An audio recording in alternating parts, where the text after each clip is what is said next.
Yo, what's good? What's up, everyone? What's up, everyone? Yeah, What's up, everybody? What's up? yeah, TC with us. You already know what it is. It's yours truly. Listen, today is going to be a very powerful session. So, yo, I'm telling you, very powerful Mm-hmm. podcast. We're going to drop gems on them. It's going to be a point where it's time to take Mm-hmm. power. It's time to take power into your own hands. That's what this podcast is all about. Yeah. That's what this episode and this Mm-hmm. podcast. Listen, this is episode 11, y'all. DC Incentives Yeah. episode 11. And we have a special guest, real estate. Of course, he's been doing this for years. Our special guest, he's going to be later on. He's going to jump on with us. But of course, we gotta do the intro. The intros is very important. So, Mm-hmm. uh, let's jump into it. I'm gonna make this as simple as possible, and I'm gonna say this: uh, water. I'm gonna just keep it very, very H2O. simple. Mm-hmm. H2O. um, Water is important to stay hydrated, and it's important to drink water. And you know how you can tell, this is how you can tell, and it's very simple how you can tell if you're hydrated or if you're dehydrated, is by your urine color. So when you go into the Yeah. bathroom, Mm-hmm. and Mm-hmm. when you're about to use the bathroom, take a piss, yo, that's if if your urine pee color is is yellow or white. If it's yellow, that means it is dehydrated. Well, very yellow means dehydration. White, well, clear means you're hydrated. You're drinking Mm-hmm. water.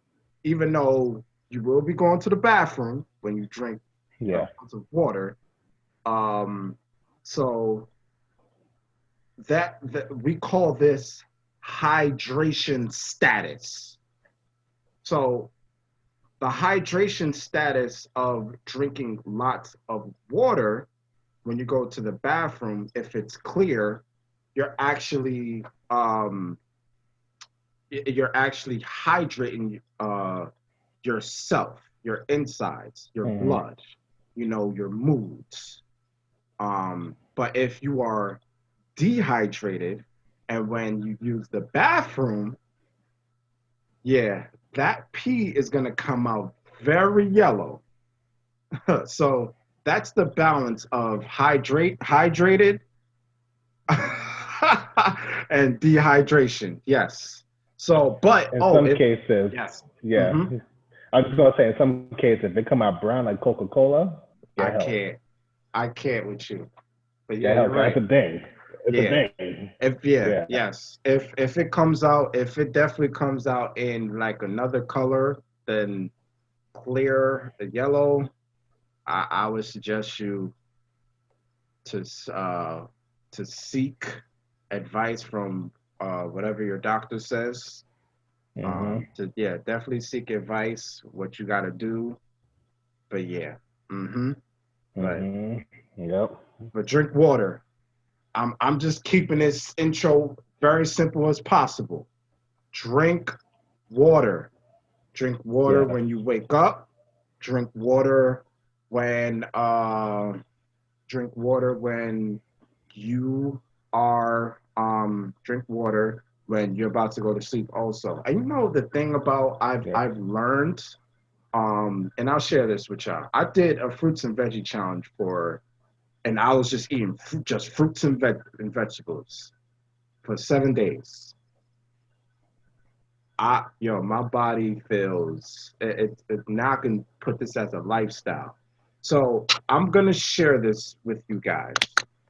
if you feel, because a lot of people like to eat full course meal at nighttime when they feel hungry. So if you are feeling like you are hungry at nighttime, make sure you drink water first. Your body's probably telling you you're just thirsty. Yes. So drink water. But if you're continue Mm-hmm. if you continue to drink water, and if you're still um hungry, or if your body is still, talking to you, then I would Mm-hmm. suggest, then I wouldn't. Well, if you want to eat a full course meal, that's completely up to you. But for Not me, completely advised. Mm-hmm. Don't do it. It's up to that you, but don't do it. that's up to you. But what I would do is I would just eat fruits. That's it. I would just eat a fruit. That's it. That's all Or I would do. even what you could do, get some strawberries, for example, have a little bit of Yes. yogurt, have Yes. that before you go to sleep. That actually helps. Yes. Instead of having something so heavy, especially like breads and things with starch and stuff like that. Absolutely. Yes. Hmm. Yes. Yeah. So, And I also want to go do some of the mhm, benefits, if you don't mind. absolutely. So the benefit. So, Yes. I mean, if you mhm. want to take it away, So TC. Go ahead. water. Take it I just away. have a few. I just have a few. So water. You ever think about it? Our body is 70% made of water. So it's Yes. part of our life source to begin with.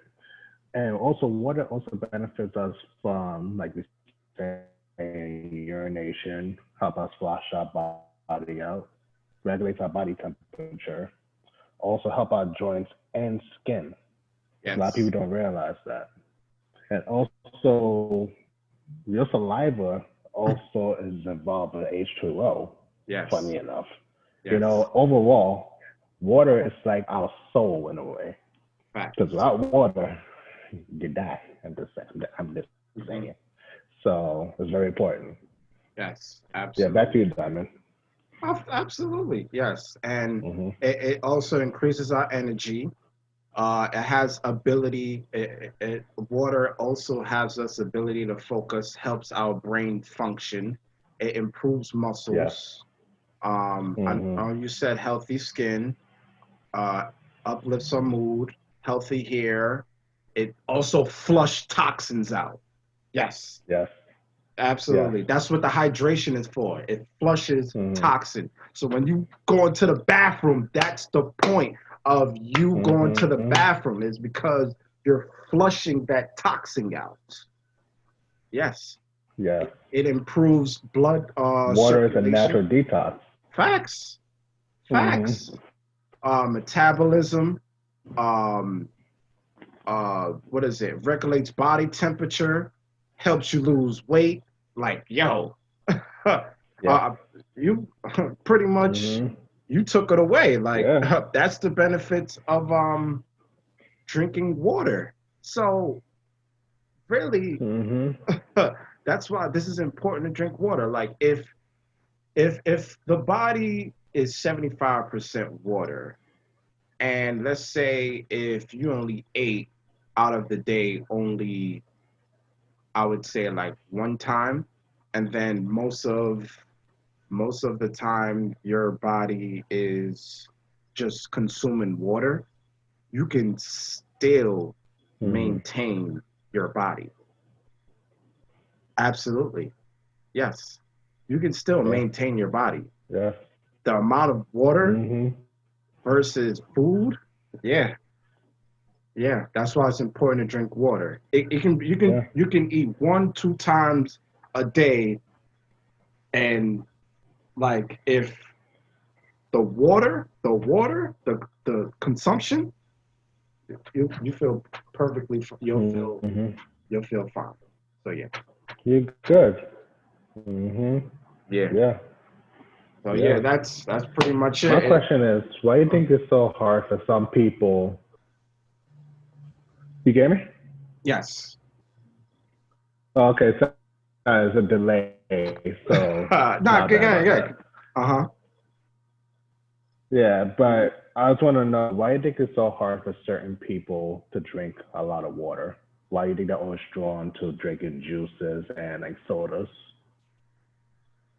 I think, in my opinion, I don't have the facts to this. I think, in my opinion, it's Mm-hmm. because of the addiction, uh, the addiction of soda, the addictions of, like, sugary, because sugar is an addiction. Um, so yeah, I'm Mm-hmm. learning that sugar is an addiction, and that's what I think, in my opinion. This is just my opinion, and Mm-hmm. this is the reason why we need to drink more water, and the soda and the juices, the sugary juices. Yeah. Hmm. Mm-hmm. Yeah. So if I I agree. think I I think agree. it's because of the soda and the juices are an addiction, and that's why, for people that's why. So yeah. Mm-hmm. So they gotta break that Okay. habit. I They agree, got especially. Mm-hmm. Yeah, they gotta break Mm-hmm. that habit. So yes. If I'm wrong, Yeah. if you listen to this and if I'm wrong, please correct me. I want you to correct. So yeah. So yeah. Yeah. I think what you're saying makes sense though, because you got mama too drinking a lot of soda, mama caffeine in there, and people get addicted to caffeine Yes, and it dehydrates you. as well. Yes. Mm, Mm, yeah, definitely does. let's get it. Mm, Let's get it. okay. Anything else before we? Simple. Simple. All right, yo, let's get it. All right, y'all. So we're about to bring our special guest. Let's get it, y'all. You already know we got a special guest. Let's get it. Episode 11, DC Incentives. We got my brother, Mr. Luis. Please introduce yourself. So my name, for those of you who don't know, no, we are not getting the firefighter truck. You get in the car.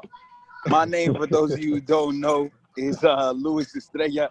I'm a licensed realtor in New York and New Jersey, as well as a photographer, Nice. everything else under the sun, man. But we also do credit restoration and credit repair because, I mean, we're one of the only realtors that get people from credit to closing. We're licensed in New York and New Jersey. We're all about providing opportunity, man, through and through, from beginning to the end. Let's get it. Let's get it. Let's get it. Okay. All right. Copy, So, copy, copy. our listeners, they've been waiting for this. All right. So, Mm-hmm. we got a couple of questions. All right. So, first question, and I know TC, he got some questions for you too.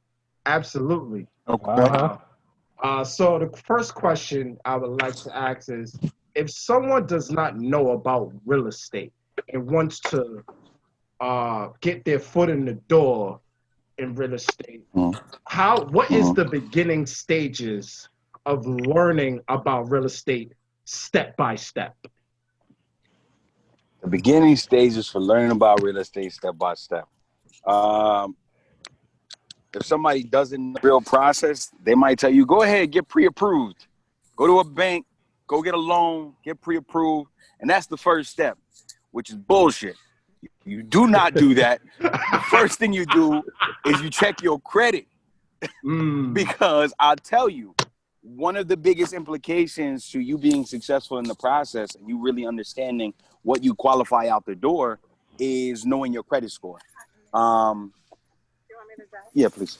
Your credit score right now is at a 580 for FHA. That do not years to get off. So you're already starting out the gate in a worse position than what you would have done if you just did the groundwork first. You have a 620 credit score, we can get you qualified as 3% down and no PMI, so no private mortgage insurance. That's usually the extra $150, $200 onto your mortgage because the bank is kind of trying to mitigate risk. They are putting 20% down, so they tack on a little extra for themselves to cushion themselves from from getting hit on the back end just in case you default. So first step, understand your real credit score, not your Credit Karma bullshit score, your real credit score. Once you got that together and you know your FICO score, then go ahead, jump out there, get pre-approved so you can understand your buying power. And from the moment you understand your buying power, now we hit the ground running. You call a realtor, we hit the streets, we start looking at the way credit is actually calculated, right? So if you look at the way credit is calculated, there are 5 different things that actually impact your actual score. So let's break it down into percentages. 35% of your score, the biggest chunk of your score, is accumulated through your payment history over the last 24 months. So have you been paying on time? Have you been paying late? And especially over the first 24 months or the last 24 months, because credit, that makes up 35% of your score, payment history. The next big chunk is 30% of your score is based off of credit utilization. So if you have a secured credit card, if you have an actual credit card, understanding, I know they tell you like the rule of thumb is don't use more than 30% of your credit card limit. That's BS. That's nonsense. Your car does 240 miles. You shouldn't. Like the speed limit is about credit, easier for people to understand. You should never use more than 10% of your credit utilization. You got $1,000 card, you should never use more than $100 on that card. Period. And then when you pay off that card, don't pay it off the whole $100. You leave at least $1 on there because credit only gives you points according to how much credit you're utilizing, right? So if you come up at the end of the month and you got a zero balance, how much interest can they charge you on that zero balance? Let's go. Nothing. And it looks like you didn't even utilize your credit. Let's go. So understanding the way that works right there is important. So credit utilization is 30%. Then the next 15% is credit length, right? So the length of your credit history. The longer you have a credit account,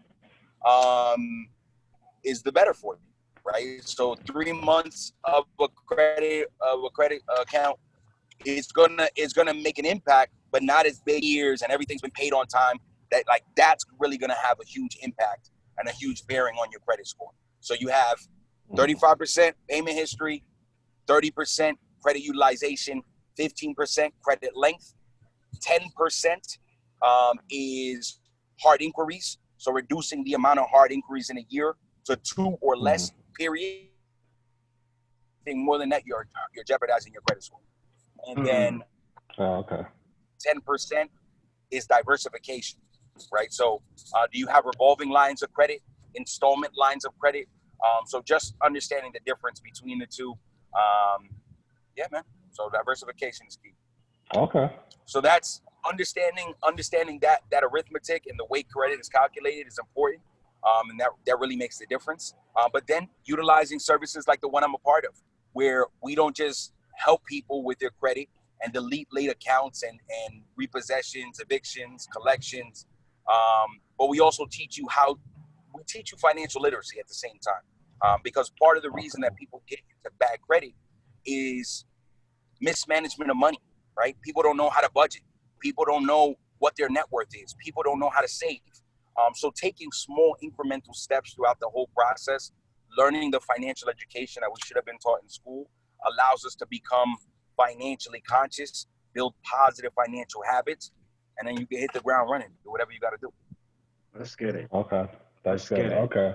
Let's get it. Good information. Yeah. Do I need a license to own a house? To own, yeah. You do not need a license to own a house. All you need is a state ID, a job for the last 2 years, at least 2 years of consecutive work history. Oh yeah, 2 forms of identification, especially when you get to closing.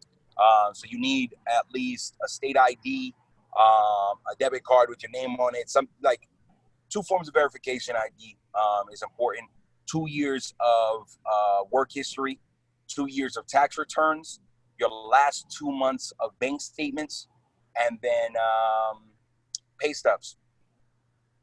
If you're a 1099 worker, then they're going to be asking for your 1040Bs, which is the bank application, and then they're going to ask you for your 1099s and all your documentations as well. Now, who is they? Is that the IRS or the banks? The bank. Okay. The banks, because the banks is going to be qualifying you and giving you the pre-approval for the property. Okay. And that's for all states or just like New York and Jersey? All states. Those are Okay. the standard requirements, as well as the 1080B form, which is that bank application. So all those things combined is what you're going to need in order to qualify for the loan. Now, I'm not going to lie to you. There's programs out there that actually they might not ask for all those forms, but they're called it's called a no doc loan. So they're only using your last 12 months of bank statements to verify that you got money coming into the account, and more money stays in than leaves your account. So that's another form of loan that you can take if you one of those cash heavy people and you got plenty of bank accounts, plenty of money in your bank account, and you can support that for the last 12 months. But if you're one of those people that are getting susu money dipped into your account, out of your account, yo, bro, I'm telling you, I've gotten people qualified for homes if they are part of a susu. And let me tell you the way that works out. It's funny, right? But anytime that a large deposit is made into your account, that has to be verifiable income.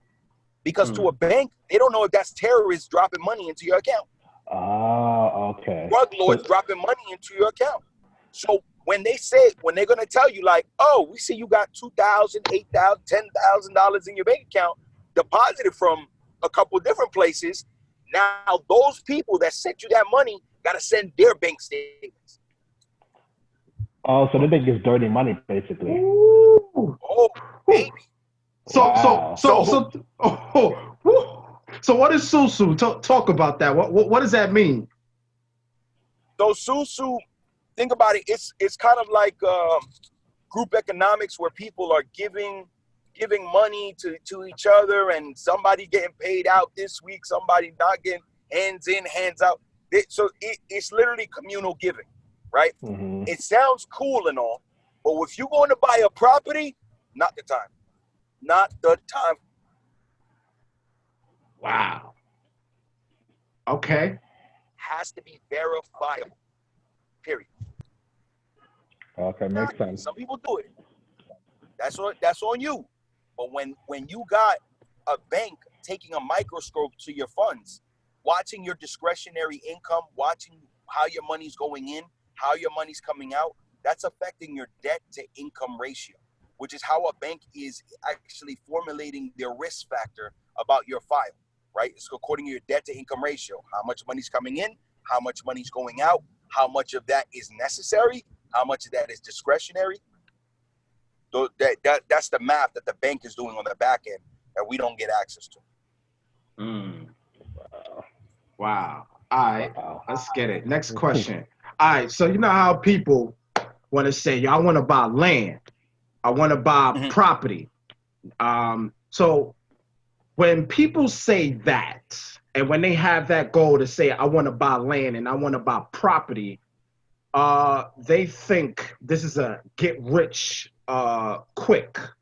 Now is that true? Is that true? Okay. The benefits of buying land, you might be able to buy a little bit more. Like, it depends on where you buy the land. If you buy land in Brooklyn, you're gonna be paying money out the ass. So I don't know what the perks of that is, unless you're a builder and you can build and you can put all that together. Now understand, if the land you're buying is $250,000 for a 20 by 100-foot lot, then you building the property up from the ground up is going to cost you another $350,000. You're in at $600,000. You could have just went out and bought a property for $600,000, unless you want it built the way you want it built. Cool. but he's really understanding. Well, some people think like, oh, when I buy land, I don't got to pay property taxes because I own the land. Bullshit. This is the United States of America. They, even while you own some, they own some. They getting paid off everything. And you're going to have to pay property taxes anyway, right? You can't get out of that. That's going to come. That parcel of land is given it out by a municipality. That municipality is going to tax you. Wow. Because you operating in its jurisdiction. So that if you want to buy land, by all means, buy land with a property already on it. Go ahead and do that. Ain't nothing stopping you. Otherwise, you better be good with your hands because you're gonna have to build something. Okay. So that buy land or buy property. When people say that, that's pretty much saying like, all right, you gotta have knowledge if you wanna. It's a lot of knowledge to us of what you're saying. So what you're saying is very vague. I definitely see what you're saying. Woo. Okay, TC, talk to me. Any questions? So is it true? I heard like people talk about can you guys hear me? Yes.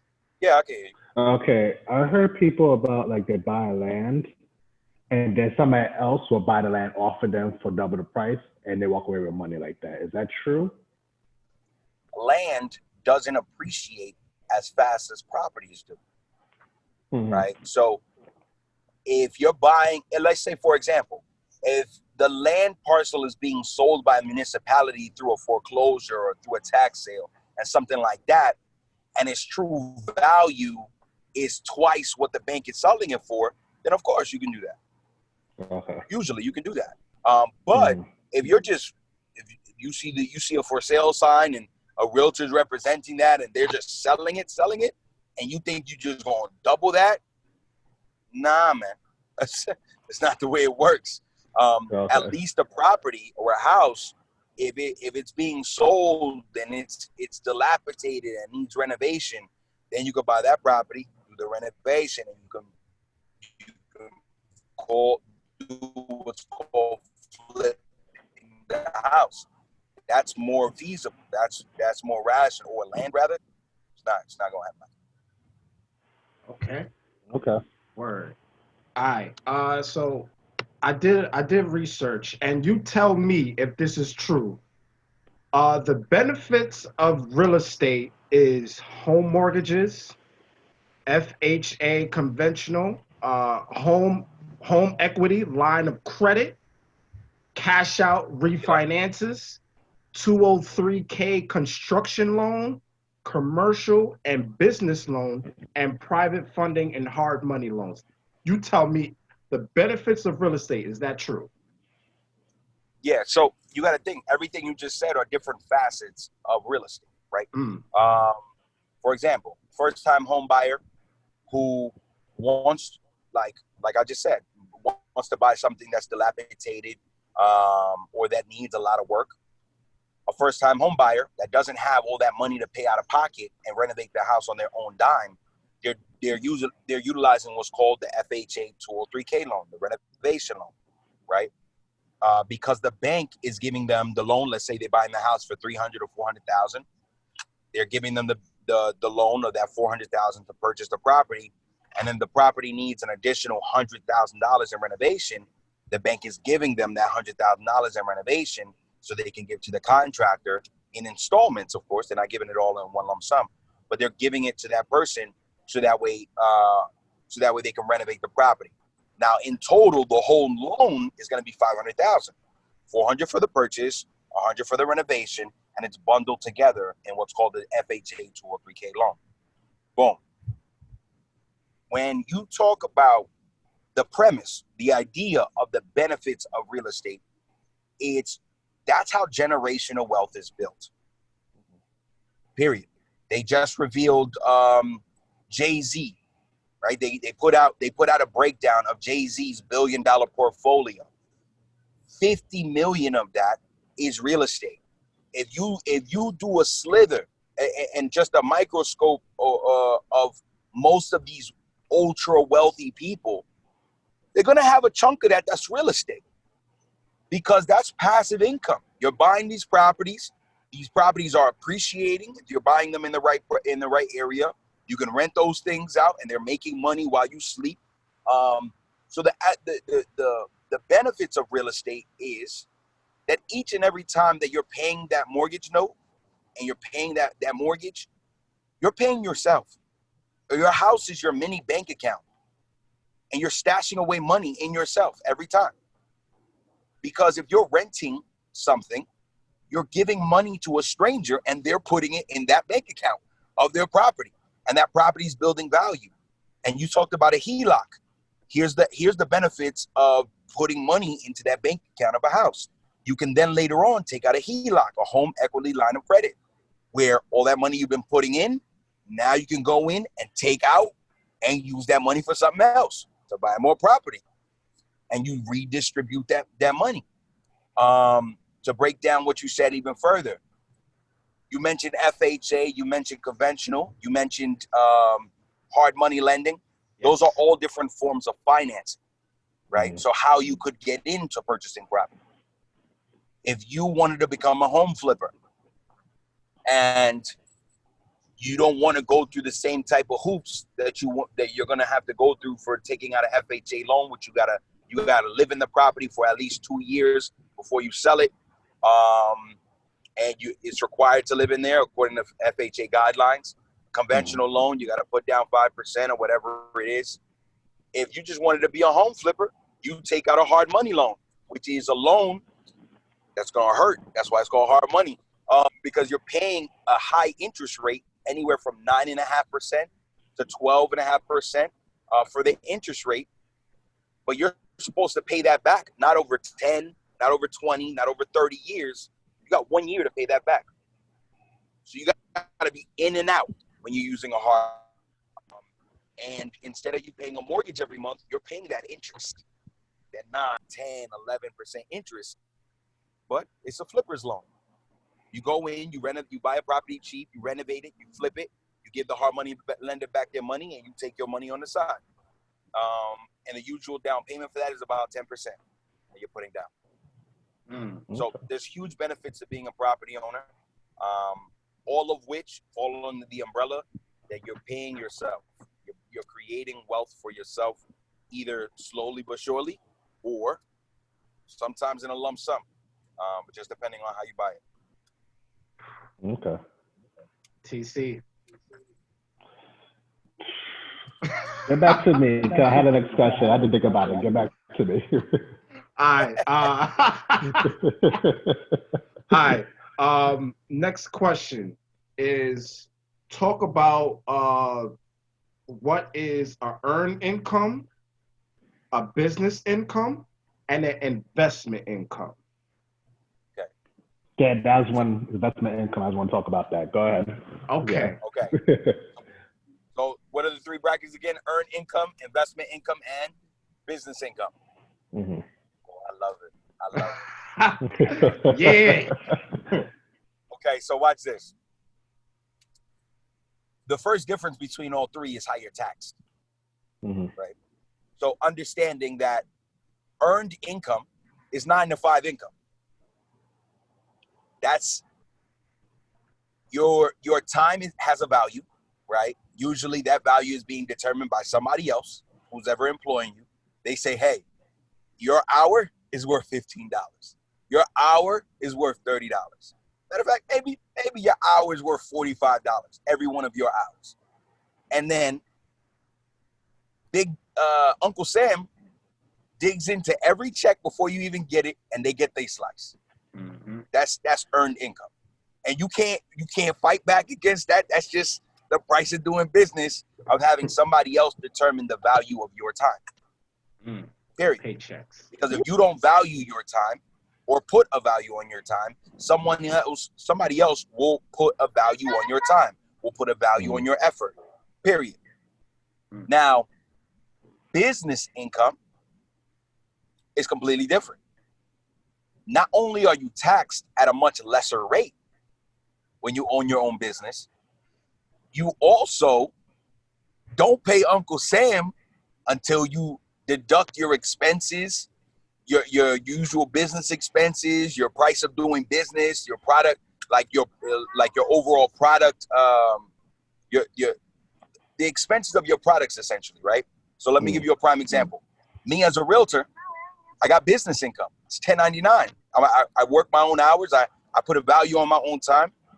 And by the end of the year, everybody else is jumping around, skipping around about tax time. Like, yeah, I'm getting my tax check. I'm like, no, I get to write off so much stuff.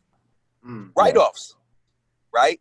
Every time I drive my car to and from somewhere, every time I fill my gas tank up, every time I'm paying like marketing fees or marketing like $3 a day per listing every day, whatever it is, all that stuff, I get into a nice little book. Matter of fact, let me show you something. Since we're in my car, I'm gonna flip my camera around. Okay. See this? To some people, this just look like a bunch of papers. You know what that is to me? Tax write-offs. That's receipts. Yeah. That's receipts, baby. That's receipts. Every time I swipe my card, I try not to buy nothing in cash. Nothing. Because I need to be able to track where my money went, what it was for, and I'm writing all that shit off. All of it. That makes sense. Last year, I wrote off $57,000. Wrote it off. And that's money I made. But Uncle Sam can't touch that. They get a slither of what I said was left over. Period. Now they playing by my terms. Because I got a great accountant. So it's like, I made money, but how much money I made is my business. You worry about what's left. That's business income. And that's why, and a lot of people don't know this, but the more and more businesses you run, right? So the more and more businesses you have, the less taxes you get taxed on that. So it's important. Being a business owner and an entrepreneur is extremely important. The credit repair business I'm a part of, 1099, my own business. Me doing photography and 3D Matterports and 3D tours of homes, my own business. That's two. Talk about it. Yes. I'm a realtor in New York. That's three. 1099. Three streams of income. Yes. 3 streams. I'm a realtor in New Jersey. 4. That's 4 streams of income. And I get a much less tax rate than somebody who got 1 9-to-5 job. Damn. And I got 4 streams of income. Let's and I'm go. Damn. Let's go. Let's go. You talked about passive income. You talked about passive income. That's an additional stream of income that you can have where if you're getting rental property or properties that you want to purchase, hold, and then rent those out, you can rent those out and get additional income. So passive income is when you don't have to work. You can sleep and your money making money while you sleep. That's the dream. Exactly. And I trade stocks. So my money making money. That's 5 streams of income right there. Yes. So like through and through, it behooves you. It's extremely in your benefit to find out ways to become a business owner, even if you don't got time. Because guess what? If you don't have time, that means somebody using your time, and it might not be you. Yes. So now that we talk about streams of income, talk about how McDonald's has 7 streams of income. Who else? What else? Amazon has 7 streams of income. Apple. And how does Mark Zuckerberg, the owner of Facebook, how does he have streams of income also? Yeah. Advertisement, baby. He utilizing your time and leveraging your time against you, right? So here's the best part. Like somebody came to me and was like, no, but you're doing credit repair. How do you have time? I'm like, wait a second. I got the same amount of time you got, but I utilize my time differently. Let me give you an example. Every time you log on to Facebook, Mark Zuckerberg is making millions of dollars from you wasting your time scrolling. Every time. Yeah. Every time. Every time you log on to Instagram, Mark Zuckerberg, again, is making even more money from utilizing your time. Why ain't you getting paid from every scroll? Why ain't you getting paid from every post? You could be, but did you do the groundwork to find out how? Right? I hit my brother Rich up, and I'm like, bro, you ready to get paid for Facebook posts? He's like, what the fuck are you talking about? I said, bro, we can help people repair their credit, right? Absolutely. We can help people repair their credit. We can help people in their lives, and we can help people leverage OPP, other people's paper, right? Do credit restoration by putting up a post and saying, hey, do you need credit restoration? Hit me up. That's it. I am about to. And it's literally by providing you a service, not selling you no flat tummy tea, no, get you swallow this pill, you do whatever. And I ain't knocking flat tummy tea, but I'm just saying that's a product. You're speaking real. I'm just saying, right? That's a product you have to buy more of to try to get something from. That's a product-based business. We do a service-based business where you can teach people financial education, something that we all been lacking. Yes. Right? Where most people, if they learn financial education, is because they went to accounting or they went to accounting school, or they took and paid thousands of dollars per semester to get a degree, come out in debt to try to teach people about financial education. Like, that seemed pretty backwards to me.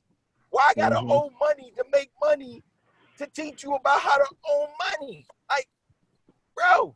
So it's like, I genuinely love ways in which we can work smarter and harder if you want to, but not necessarily, right? Yesterday, I made $500 while on the road to make thousands of dollars on the road. I didn't lift a finger. You got some people out here delivering packages and doing this and handbraking work and doing construction and doing it. All I'm doing is talking. My jobs that I do, I don't even call them jobs because those are just over brokes. My careers that I do are literally just providing opportunity. And I do that with my mind, speaking about what I know, and giving people the tools so they can better themselves. And that's that. I think, to me, that's the purpose of entrepreneurship. It's not the money. It's how you learn how to impact other people's lives. So yeah, bro, 7 streams of income come with helping others. And to me, those are the most beneficial streams of income, is if you can actually help others in a genuine manner. I'm not talking about just sell people. I don't gotta sell you shit. If you're a grown person and you don't know why you need credit, you've never applied for an apartment, you've never tried to get a business account, you've never tried to own you've never tried to own property, if you don't know the importance of that, you never tried to buy a car. Like, if you don't know the importance of any of the things I just mentioned, we're not on the same level. We're not on the same plateau. And that's not knocking you. That's just saying, hey, you haven't been forced to be responsible yet. Because credit is short form for credibility. What credibility do you have?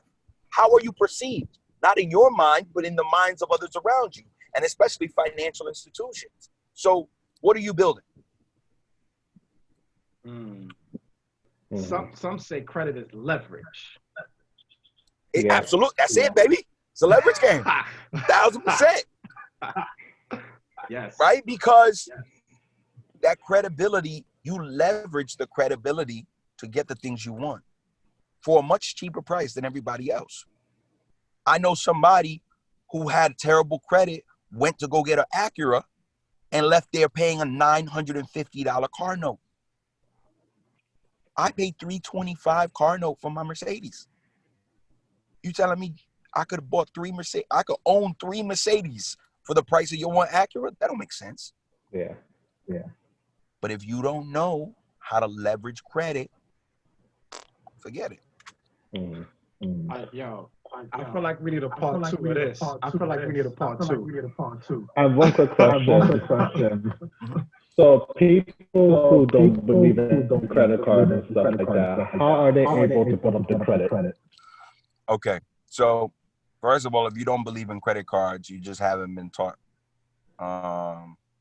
And I'm not telling you to go out there and get 7 different forms of credit cards. No, you don't need that. You can have a secured card, right? Where it's basically your money. Yeah. It's not a debit account, but it's your money that you put away, you set to the side, and now you're just utilizing your own money. You can get a $200 secured card, but use $200 card. Period. So you can do stuff off your own money if you don't want to be taxed on somebody else's money. You can do that. The only thing is, when you do that, now you got to invest even more of your own money. Mm. You can do that. That's cool. Then there's other accounts called Self, right? Which is basically a self-directed CD.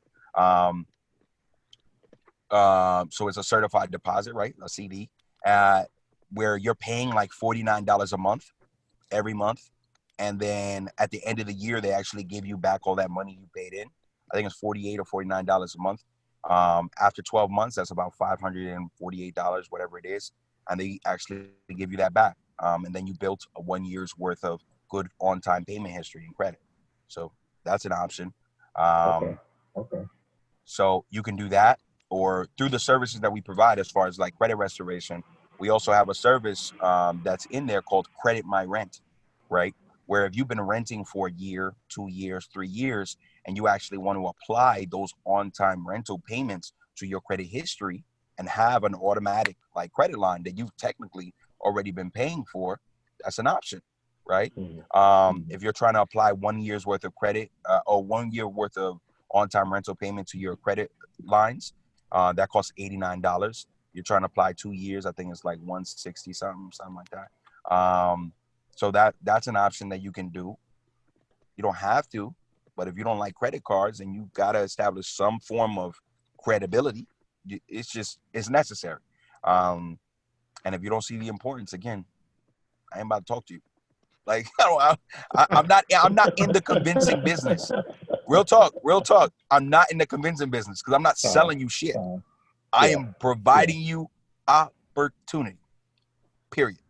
Like, so yeah, that's my answer to that for sure. Couple of questions for you. Tell us about gentrification. Mm-hmm. And because we all talk about we have this mindset of how gentrification, how it moves low income people out of their homes, and but how can we gentrify our own neighborhood? You know what? It's so funny because when I used to think about gentrification, it used to make me really upset. And then the more I thought about it, I stopped changing who I was upset at. Right? You just said something. Gentrification is people moving us out of our homes. No, it's moving renters out of places they never owned. Wow. If they took the time to buy the properties, And think about it like that. can't nobody move them out. And think That's about it like that. that's their properties, right? What we're saying is, we sat on the sidelines, watch people come in and play Monopoly, and we just like, they ain't even, Let's get it. Yo, they let's ain't get asking it. no questions. They ain't like, I'm like, yo, I cannot be mad for other people falling into the same trap that you're in now. Because that's all gentrification is. It's just new renters. And that means they getting caught up paying higher prices for shit you should have owned. Now, think about it like that. Damn. yo, bro. Oh my God. Damn. So is that coupled with the fact of like, I don't know who to feel worse for, right? The yuppies who are getting caught up paying these ridiculous prices, or us who sit back and complain that they paying these ridiculous prices. I'm like, what? Now, that's not taken for granted that there's also been institutional like oppression in the ways in which like we're redlined in our communities, right? That's clear and that's obvious. You want to do your research on that. There's a great book called The Color of Law. right? Color of law. Okay. I highly recommend that everybody and their mama read it because it will help everybody and their mama. Um, so it hasn't been easy to buy properties individually, but if you and your boy want to go in, y'all each getting paid $30,000, $35,000 a piece. Y'all about to go rent two different one-bedroom apartments for $1,500 to $1,700 a piece. Why not go in together and buy a house? Buy one house. Y'all want one room each, right? Get one floor each. Like, it just makes sense. Yeah. And now you're gonna be paying less than the $1,500. Y'all might come out paying $900, $1,000 each. You do it right. Mm. Or y'all can go in, buy a multi-family property. Now y'all both owning one apartment instead of paying for one. You do that for 5 years instead of renting. You do that for 5 years. Now you use the equity in that property that you earned for 5 years and buy yourself another rental property. Now you renting that property out, and now your rent went from $1,000 to maybe $500. So you got cash flow. Yeah. Let's go. Yeah, that's that shit right there. Let's go. So Okay, don't let's like, go. yeah, bro, that gentrification stuff get tricky because I used to look at myself, and I'll tell you, especially when I first started real estate, I didn't have it all together. Like I was just searching for money and not really understanding the opportunity that I had. I got access into, Mhm. but like the more and more I started educating myself, I used to feel bad because I'm like, man, I'm helping gentrification, and I'm moving my people out. I'm like, wait, shit, hold on. If we had roots, nothing could move us. We stuck. But without roots and without investing in the soil to make sure that we can plant and grow here, we just surveyors, we just passerbys, getting mad that other people is in our territory. It's not yours. You don't own shit. Like, and that's why like all the people that live in Brooklyn and Queens as renters, I'm like, yo, what does New York owe you? Mm. Everybody want to claim to be a New Yorker, but what is it paying you to be a New Yorker? Or you still paying to be a New Yorker? It's expensive, they Yo, say. I was born and raised in Brooklyn. Like, and I live in Jersey for the last 9 years. Mm-hmm. I'm still from Brooklyn. But now I get a better view of the city, Mm. ironically enough. And I don't gotta pay millions of dollars. I just sold matter of fact a condo to a young lady for I think it was what was that? Maybe 340, something like that. Mhm. And she got a better view of Manhattan than people who pay millions of dollars to be looking at other buildings in Manhattan. They don't even get a skyline view. Wow. So it's literally like it's paying to be in New York is like paying for a Gucci bag, paying for all these things. It does us no good. It does us no good, like through and through. When we can go out there and buy 2 or 3 properties for the price of one property in Brooklyn. And then if you want to go in and use a home equity line of credit when you got your 3 or 4 properties in Jersey and buy one property in Brooklyn, do it. But any investor will tell you buy low and sell high, right? No matter what you buying, buy low, sell high. Mhm. And you buying in Brooklyn, you buying in Queens, you buying high. Where you gonna sell it at? So, the price of doing business. Wow. TC. Okay. Oh, by the way, listeners, very sorry. We got cut off. Technology is not Yeah. liking us today. Sorry about that, It's listeners. okay. They don't want us to win. Facts. They don't want us to win. Sorry about that, y'all. But TC, any questions? I just want to mention, you said the book is called Color of Law? The color of law, yeah. Okay. All right. Give that a Who's read. it by? No, that's it. As a matter of fact, I can help you right now. Hold on. Okay. Yeah, I got like one, two. Got like 5 questions. Richard 4. Rothstein. Richard Richard. Rothstein. Okay. Rothstein. Okay. All right. Definitely give it a look. Let's get it. All right. Next question. We have a few questions left. So for yourself, would you rather buy a house or multi-unit homes, or apartments? Multi-unit Yeah. homes or apartments? Yeah. So I would always prefer if you have the option to buy a multifamily property, you buy a multifamily. Mm, Because think about it this way. Let's talk mathematics. You buy a single family house, depending on the price point, whatever it is, that's just you paying that bill. You buy a multifamily property, let's say if your mortgage was $2,400 and an apartment in your multifamily property, let's say it's just a two family right now. Keep it simple. Your mortgage for that $350,000 house you bought is $2,400. You buy a multifamily, you rent one apartment out for $1,400 or $1,500. Now you paying what? Less than $1,000 for your overall mortgage and taxes.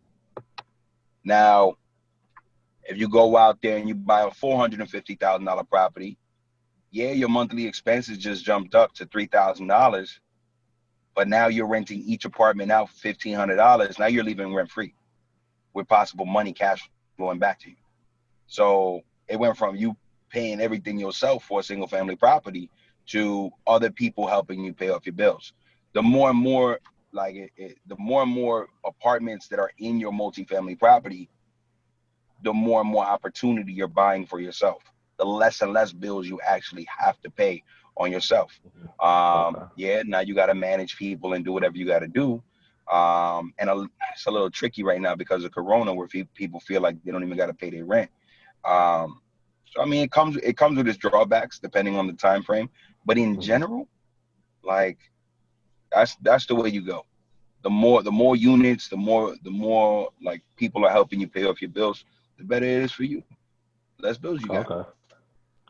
I have a question also. So let's say you rent out a home to somebody and that Mhm. property has HOA fees. Who's responsible for it? The renter or the buyer?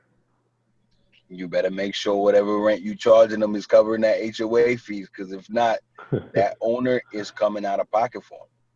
So Okay. I would highly recommend that person include that in the rent for Okay. sure. That would suck. Okay. All right. All right, three more questions. Three more questions. All right. Can you create generational wealth in real estate? And can you pass it on to your family and kids? 1,000%. That's what real estate is. That's why I'm still in this industry. That's why I do this. Generational wealth is the name of the game, right? If you rent an apartment for 20 years, what did you pass on to your kids? Nothing. That's IOUs. true. Yeah. You just passed on 20 years of IOUs. You own a property for 5 years and you die, your property still has equity. Your kids actually inherit that property instantly. Boom, heirs. So instantly, you pass on generational wealth. You pass on opportunity to your kids, your family, friends, and your loved ones automatically. Um, and then, like you said, is it inheritable? Absolutely. Do you create generational wealth? You're damn straight. So Mm. through and through. Okay. All right. Okay. TC? All right, go ahead. Okay. Mhm. So, do you have any info for stocks? Yeah. Info for stocks. If you want to invest in stocks, download the Robinhood app. I love this app specifically because it allows you to invest in regular currency, cryptocurrency, whatever it is. You actually get to buy options as well, which are puts and calls. Puts and calls are if you're betting if a stock is going to go up or if a stock is going to go down, and you actually get to bet on that too. Instead of you just in buying one share, you actually get to buy 100 shares at one time for a fraction of the price, because you're basically just wagering what's going to go up or down. Like for example, aviation stocks, right? So Delta, JetBlue, all these things, because of Corona, they fell to half of their share price, half if not less. So when you talking about buy low, so high. Whereas Delta stock was at about $60 per share this time last year. Now they're at 29 to 32 right now. I bought one uh one call, right? So that's one belief, which is 100 shares, saying that I know the stock is going to go up. Why? Because there's only one way to go. It's at half the price. And people, as soon as the corona kind of dwindles down and things get back to going, people gonna start taking them flights again. I mean, shit, they starting already. So my stock prices, I've already made $450 off my $800 wager that things are gonna go up. If I sell my stock, my one contract of 100 shares next year, I can sell that $800 investment for $8,000. So Robinhood is the way to go.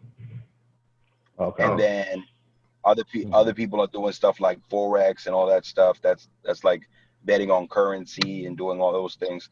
That stuff is lucrative too. I mean, they were just featured in Forbes 500, like growing businesses and stuff. So I mean, there's ways of doing it, but just do your research. Don't just jump into anything with everybody. Everybody don't know all the secret sauce. Follow the people who actually get in it, for sure. Let's go. Okay. All right. So what's the best amount to, like, if you want to start in stocks, what's the best way to do it? Do Robinhood, of course, but like, it just depends how much you want to put down, or? That's it. Listen, when you think about stocks, you better be investing money that you don't need. Okay. Because I mean, stocks is gambling. There's no other way of putting it. Like you just like, is it gonna go up? Is it gonna go down? Is it gonna go up? Is it gonna go down? That's the same thing. Yeah, that's the same thing. Like you going to Atlantic City and putting it all on black. Yeah. You gotta know that from the time you put the money down, it's gone. Up, down, indifferent, whatever, it's gone. Because there's no sure thing. There's no sure thing. Okay. Let's get it. Okay. All right. All right. So, how would you? So I got two more questions, and after that, we're gonna ask just your social media and everything. How would you invest $5,000 right now? If you have $5,000, how would you invest that?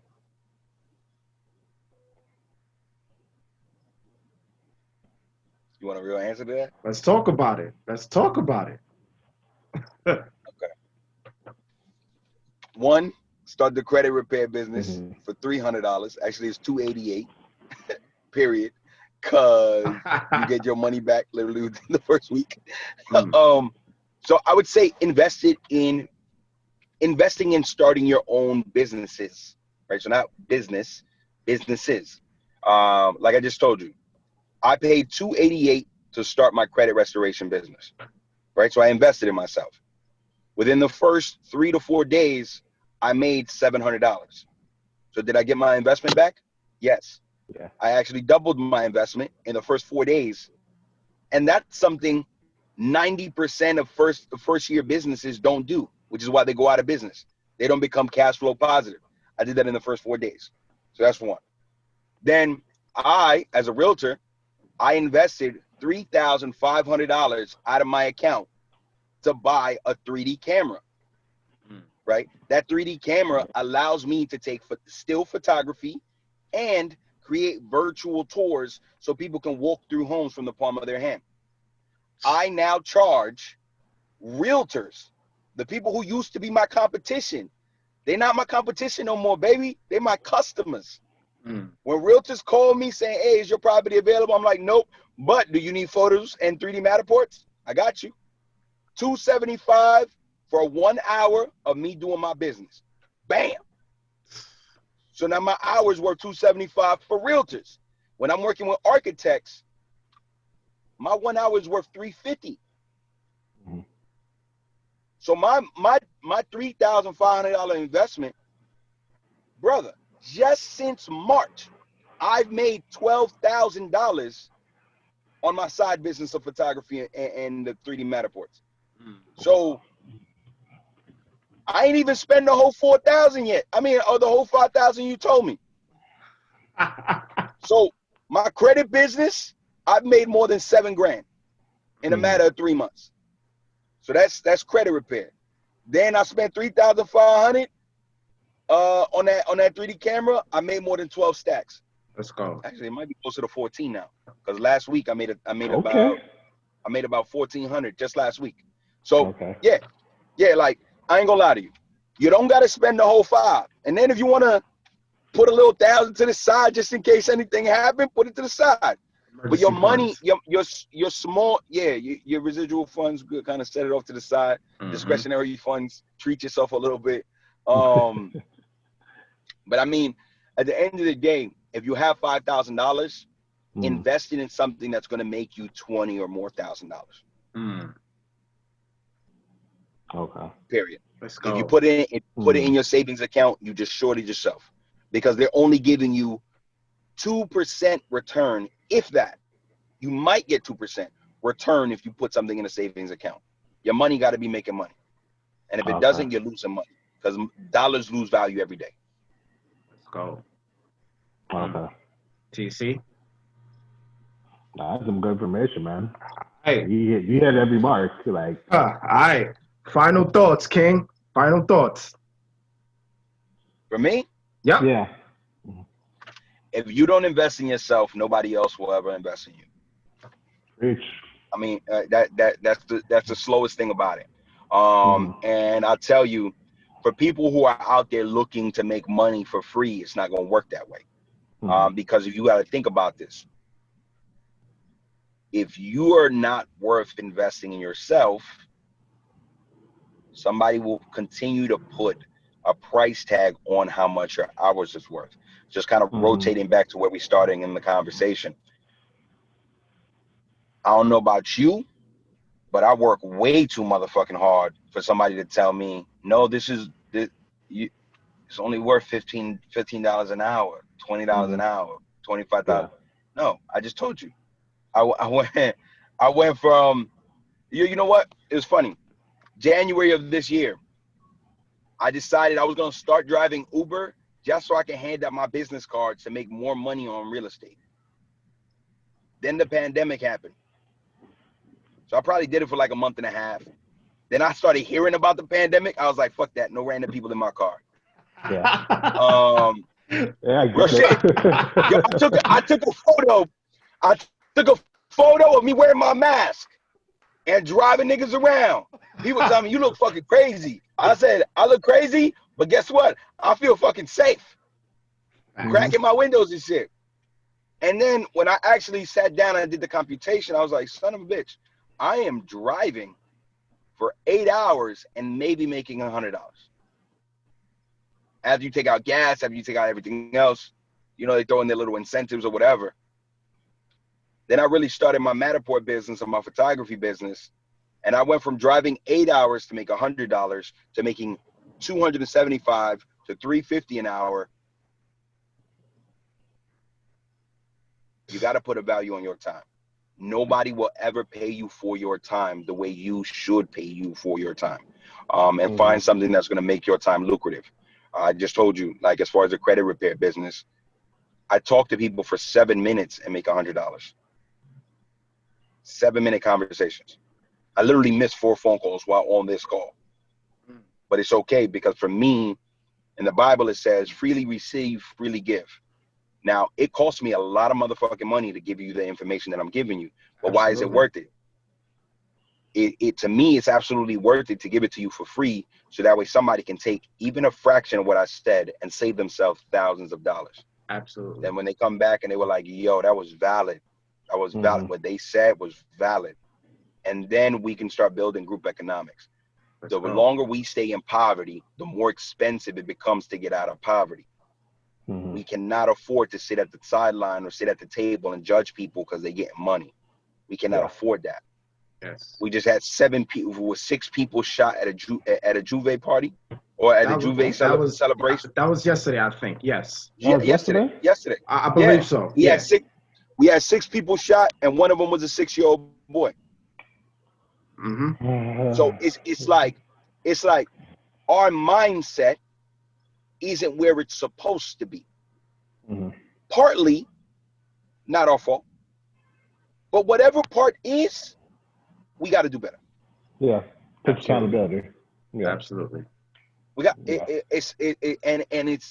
it's self accountability and communal accountability, right? They say it takes a village to raise a child.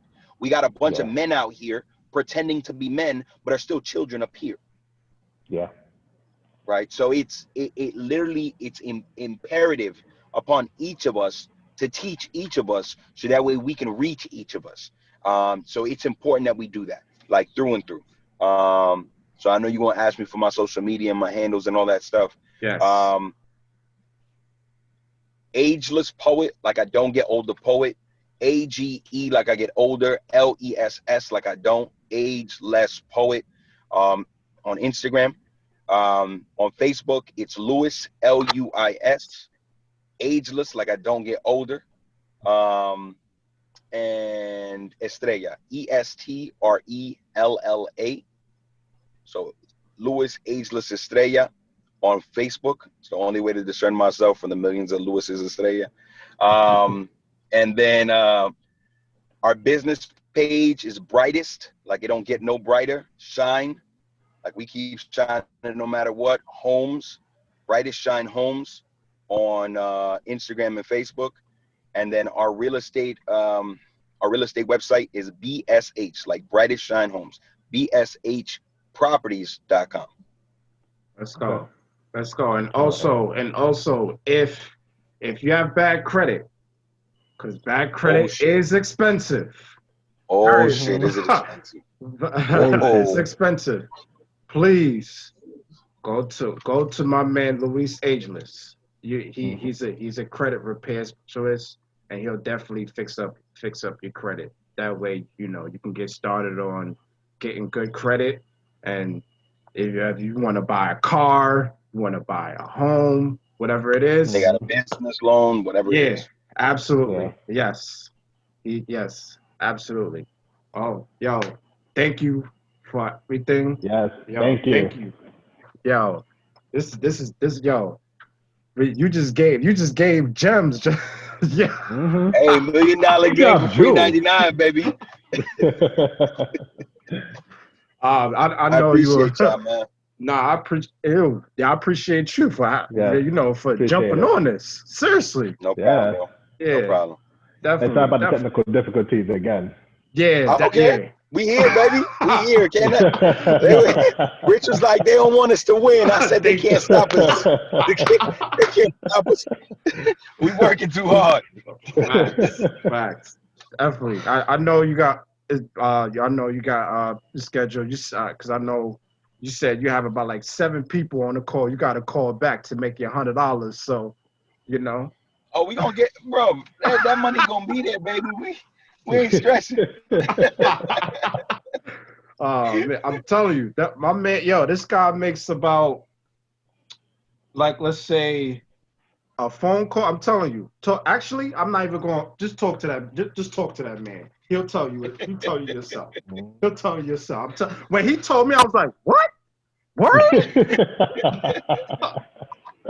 Yeah. Yeah, I'm gonna tell you. I'll just show you. Show you. Yeah. If you need proof, we can show you. It's what it is. Yeah. So definitely contact him. Hit up on social media. Follow him on. Let me give you the number. Let me give you the number. Direct toll-free line. 917-602-0293. Again, 917-602-0293. Let's get after it, guys. Let's do it. Let's do it. Thank you so much, Ageless, for having us. Of course, Ken. No problem, brother. Yo, appreciate the gem. No problem, brother. Yeah. All right, brother. Thank you. All right. Peace, King. Later. Yo. Yeah. I do this all the time. I realize that. Yo. He dropped some shit today. Yo, I'm telling you that. Yo, I knew my brother Ageless for years, years, Mm-hmm. and yeah, I'm telling you. But yeah, God, yo, this is the real estate that he just dropped gems on real estate, generational wealth, all of that. Mm-hmm. Like, yo, credit repair.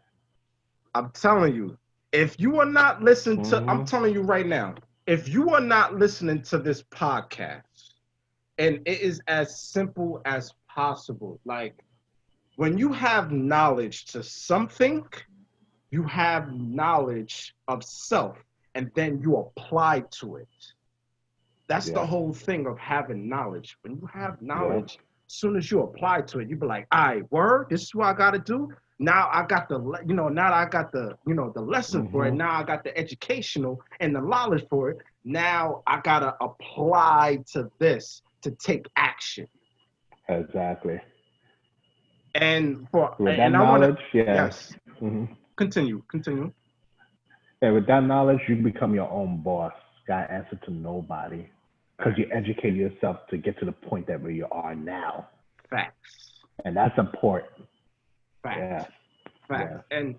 And I wanna continue.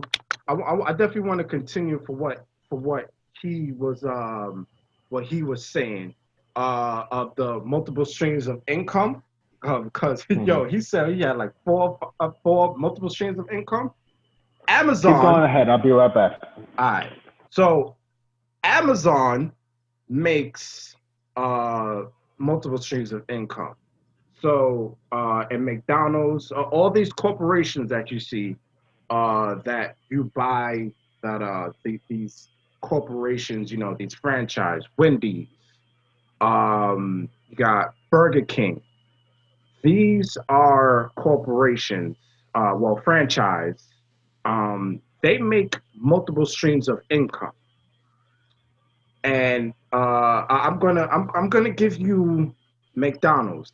McDonald's not only it's a franchise, but they also make money off of advertisement. They make advertisement off of their food. And also what they do is they have real estate also. They are in real estate. McDonald's, they have property.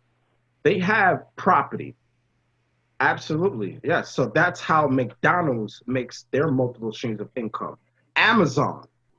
Amazon, how they have multiple streams of income is they have their website where people, buy off their other people buy off, their Amazon website through merchandise. That's one stream of income. How Amazon makes their income. The second one is Amazon Prime. Mm-hmm. TC, you can help me with the TC. Help me out with this. The third, Prime also includes the music. yes, Mm. yes, that's the third streams of income. Amazon, also like Netflix, have their own streaming services and their own TV shows. Yeah. Oh, yes. So that's Mm-hmm. four. That's four Yeah, streams of income. and also they also have food delivery, which includes That's Whole that's Foods. five. That's a partnership right there. That's five. For Whole Foods. That's That's five. five. And Amazon also has one thing. Oh, they act as a wholesale company as well. There are wholesale That's companies, six. but they could distribute items for you for your own business That's six. That's and still make six. money off of it. Yeah. Let's go. That's six. That's six streams of income Amazon got. And I'm pretty sure we're getting a few more, but that's how much Yes. Amazon does. Yeah. Yes. And they got their own properties too. Yeah. All Yes. over the world, by the way. Yes. National. All over the world. Yeah. National. Yes. Mhm. Yes. I'm So it's talking a global over. company. Yes. So Mhm. Amazon got what is that? Seven streams of income? Yeah. If I got 10 more, we just don't know about. Shit. Yeah. Yeah. And you said Mhm. deliveries too, right? You said deliveries? Yeah, we you- have deliveries. Yeah. Yes, deliveries, yes. Mhm. So that's what? That's seven streams of income Amazon has. So Yeah. the owner what's his name? Jeff Bozo. Let me see. Oh, yeah, Jeff. they also create products too, like Alexa, Yo, and they have their that's own eight. brand of products. That's eight. That's eight. Hmm. Yo, I'm telling Yeah, you. Jeff Bezos is Yeah, Bezo. Jeff. Yeah, Yeah, yeah, yeah. Jeff. Yo, I'm telling you, like, how Didn't seriously? he just become a trillionaire, by the way? I believe so. I Yeah. don't have I don't have I didn't read about that, but I know he's a billionaire. I don't know I if think he's a he became a trillionaire. trillionaire recently. I think Yeah. so. Well, Tyler Perry, he Tyler just became Perry. Tyler Uh, Perry became Tyler Perry just became a billionaire, and just realized that Tyler Perry didn't just become a billionaire just because he had films, just because he hmm. created his own films and his own production company. He had property, he had Yeah. land. Like Tyler Perry had multiple streams of income. Hmm. So yo, Hmm. yo, I'm just giving y'all the facts. Like I'm just Yeah. giving y'all the knowledge of it. And I So know he's intimidating, but the work is kind of already there for you to do. facts, You know? absolutely. Yeah. So that's pretty much it. And for uh TC, any final thoughts before we close this out? The best advice I could say for people who want to start getting their stuff together with the credit and stuff, definitely check out the program, as mentioned earlier. And also start investing in yourself more and more through these days. No more excuses saying I ain't got the time. We got time. That ain't the first time you hearing me saying this on the podcast. We got time. Create the You perfect time. understand? Sure. Make the time. Yes, Don't let absolutely. nobody stay your time. Make sure you have your time. Yes, Hmm. yes. So definitely you Yeah. can uh definitely listen to this at YouTube. You can listen to this on Anchor. We have Spotify. Spotify. We have Hmm. Apple. Yo, let's get it. Yes. Let's get it. um, definitely, let's get it. But yeah, guys, thank you so much for listening. On to the next episode. Yes. Peace out.